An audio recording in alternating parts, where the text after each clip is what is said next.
வணக்கம். நான் தான் உங்கள் அக்கறையான ஆரம்பிச்சுறேன். இன்றைக்கி ஒரு குட்டி கதை சொல்ல போகிறேன். ஒரு ஒரு நகர்ப்புற பகுதி. ஒரு வயதானவர், ஒரு 65 வயது மதிக்கத்தக்கவர். பேண்ட் ஷர்ட்லாம் போட்டு டீசெண்டாக இருக்கார். போயிட்டே இருக்கும்போது ஒரு கடையில் ஒரு கணவன் மனைவி அந்த கடையை நடத்திட்டு இருப்பாங்க. அவங்ககிட்ட போய் பேசுவார். பேசிவிட்டு இது மாதிரி எனக்கு ஒரு சின்ன உதவி செய்யணும் அப்படின்னு கேட்பார். அவர் உடனே அவர் கேட்ட உடனே அந்த கடையில் இருக்கிறவர் ஏதோ காசு கேட்குற உள்ளது, சரி இருந்தாலும் உஷாராக இருந்துக்கும் அப்படின்ட்டு, சரி கேளுங்க, என்ன வேணும் கேளுங்க அப்படின்னாரு. ஒன்றும் இல்லை, நான் வந்து சின்ன வயசில் திருமணம் நல்லா பெரிய பிஸ்னஸ் பண்ணிகிட்டு இருந்தேன். பெரிய பிஸ்னஸ்ஸு இங்கே வந்து இந்தியாவில் வந்து அது எங்களுக்கு அந்த பிஸ்னஸ் செட் ஆகலை. கொஞ்சம் நிறைய நஷ்டமாயிடுது.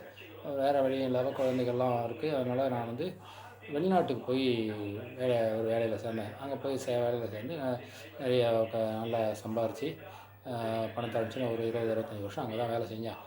ரொம்ப நிறையா சம்பாரித்து அனுப்பி பசங்களெல்லாம் எங்கள் மனைவி நல்லா படிக்க வச்சுட்டாங்க. எப்போ வருஷத்துக்கு ஒரு தடவை 2 தடவை வந்து பார்த்துட்டு வந்து நல்லா அங்கேயே இருந்துட்டு வாழ்க்கையை ஓட்டிகிட்டு இருந்தேன். இப்போ அங்கேயே ரொம்ப வயது முதிர்ந்ததுனால என் மனைவியும் இறந்துட்டாங்க. அதனால் நான் வந்து வேறு வழி இல்லாமல் மறுபடியும் இந்தியாவுக்கே வந்துட்டேன். என்னுடைய குழந்தைகள்லாம் நல்லா இருக்காங்க, வசதியாக இருக்காங்க. எனக்கும் நிறைய பணங்கள் இருக்குது, என்கிட்டையும் பேங்க்கில் நிறைய பணம் இருக்குது. ஆனால் என் மகளோ என்னை வந்து சரியாக பார்த்துக்கல. அவங்க எங்களை அனுசரித்து போகல. அவங்களுடைய செயல்கள்லாம் எனக்கு பிடிக்கல. அதனால நானே என்கிட்ட இருக்கிற பணத்தை வச்சு அவங்களுடைய எதிர்பார்ப்பு எதுவும் இல்லாமல் ஒரு முதியோர் இல்லத்தில் பெய்டு முதியோர் இல்லத்தில் போய் நானே சேர்ந்துட்டேன். அங்கே ஒரு பிரச்சனையும் கிடையாது. நல்லா சாப்பாடு, வேலைக்கு சாப்பாடு நல்லா கொடுக்குறாங்க. நல்லா எல்லா வசதிகளும் இருக்குது. என்கிட்ட இருக்கிற பணத்துக்கு தந்தாலும் நான் ஏசி எல்லாத்தையுமே போட்டுக்கிறேன். எல்லா வசதிகளும் இருக்குது. ஆனால் எனக்கு பேச்சு துணைக்கே ஒரு ஆள் இல்லை. என்னுடைய கொஞ்சம் நாள் ஃப்ரீயாக பேசுகிறதுக்கு, மனம் விட்டு பேசுகிறதுக்கு ஒரு ஆள் இல்லை. நீங்கள் விருப்பப்பட்டால் ஒரு 5 நிமிஷம் பக்கத்தில் காஃபி ஷாப்புக்கு போகலாமா, போய் அங்கே நம்ம பேசிகிட்டு இருக்கலாம், அதுக்கு நீங்கள் உதவி பண்ணுவீங்களான்னு கேட்பார். உடனே அந்த இளைஞர் வந்து ரொம்ப இதாகி, ஐயோ என்ன சார் எப்படி கேட்குறீங்க, வாங்கன்ட்டு அழைச்சிட்டு போய் காஃபி கடை உட்காந்து காஃபி சாப்பிடுவாங்க. அந்த இளைஞர் அந்த அவருடைய மனைவி 2 பேருமே இது பண்ணி ரொம்ப சிரித்து ரொம்ப விஷயங்களை நிறைய விஷயங்களை பேசுவாங்க. பேசி சந்தோஷமாக இது பண்ணுவார்.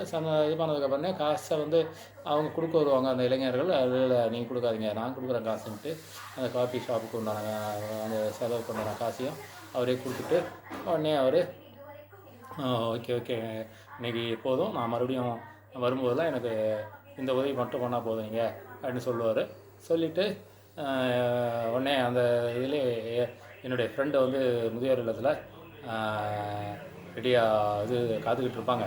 அவங்க கொஞ்சம் லேட்டாக தான் எழுந்திருப்பாங்க.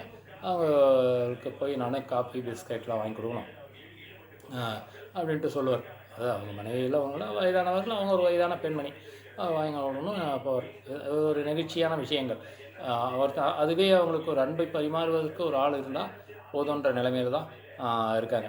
இப்போ அதே மாதிரி தான் இன்றைய தினம் வந்து தந்தையர் தினத்தில் வந்து நிறைய பேருக்கு எனக்கெல்லாம் வந்து வயதானவர்களுக்கெல்லாம் தந்தையர்கள் காலமாகிவிட்டு இருக்கிறாங்க.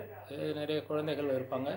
அவங்க வந்து அவங்கவுங்களோட தந்தையர்களை மதிக்கணும், போற்றணும். தாய் தந்தையை மதிக்கணும், போற்றணும். அவர்களோட கொஞ்ச நாள் டைமை ஸ்பெண்ட் பண்ணணும். அவங்க பேசுகிற விஷயங்கள் ஏதோ அப்படியுமா இருந்ததுன்னா கூட, நமக்கு பிடிக்காத இருந்தால் கூட அவங்களோட டைமை ஸ்பெண்ட் பண்ணணும். அவங்க சொல்கிற கருத்துக்களை கேட்கணுன்றது அந்த கதையில் இருக்கும். நன்றி, வணக்கம்.